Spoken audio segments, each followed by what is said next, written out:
Sampai kena lain sih rasa. Tapi yelah, kalau tulang boleh makan, tulang boleh makan kan. Kuah dia memang terbaik lah. Ini kita sama dengan apa pada penjara ni. Penjara atau sini rasa asam pedas. Dia makan tu pun okey bang. Masakan ini. Okey, asam pedas. Ini daripada saya. Ini antara asam pedas yang terbaik lah pernah saya makan kat Melaka. Sebab dia kuah dia. Kuah dia sampai ke dalam isi ikan tu saya rasa. Itu yang special lah bagi saya. Pakai ikan tu. Ikan apa tadi ni? Syakak. Sampai kena lain sih rasa. Tapi yelah, kalau tulang boleh makan, tulang boleh makan kan. Kuah dia memang terbaik lah. Terima kasih. Bagi 5 star lah kalau daripada 5 star tu kan.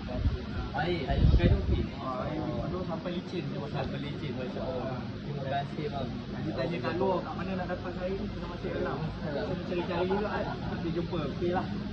Terima kasih banyak support. Terima kasih banyak.